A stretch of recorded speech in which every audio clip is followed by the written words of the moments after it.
Hi, I'm still Eric Porter. In rigging, strong normally means safe, and that's what we're looking for. A standard 1 ton safe working load wire rope loaded fully will have a spare capacity of 4 tons before failure. This is working with a safety factor of 5 to 1.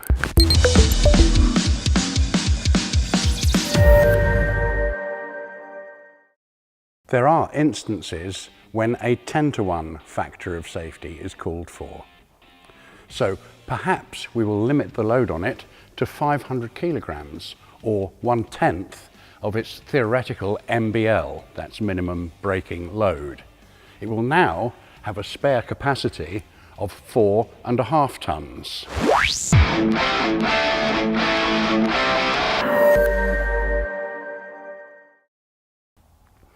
We may have doubled the factor of safety, but we've only increased the margin of safety by 1/8, or 12.5%.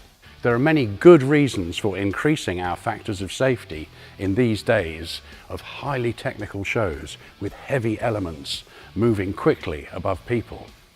But it is worth remembering that truss is not considered by the legislators as a lifting component.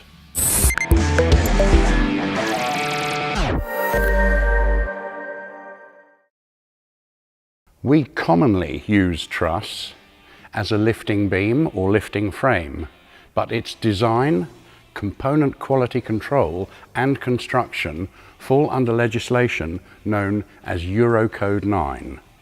This Eurocode results in a safety factor between 1.7 and 1.9 to 1 theoretically. Actually, good truss products will exceed this modest figure when brand new, but there is a lot of older stock out in the world of work. The best advice is to avoid going anywhere near the maximum static loads declared in the truss tables published by the manufacturers. After all, as soon as we suspend truss from some hoists, we will impose dynamic loads every time we start and stop them. Make your mind up.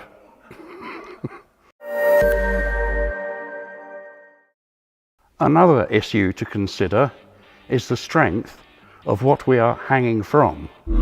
Established venues in the developed world have engineers' reports guiding them about what loads are acceptable to apply to their structures. They are very keen to know in advance what each incoming show is likely to impose on them.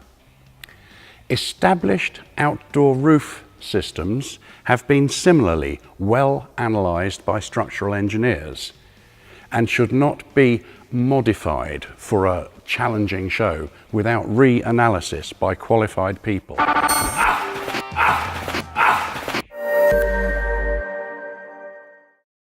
In a fast-changing world, there are countries with a history of lower safety standards currently taking on huge projects, and stories abound of accidents and near misses. Riggers are not structural engineers, though we do learn from them all the time. If there is any doubt about a project, professional advice should be taken. It is within our duty of care to know the limits of our competence and to engage qualified people when those limits are approached. Let's move on.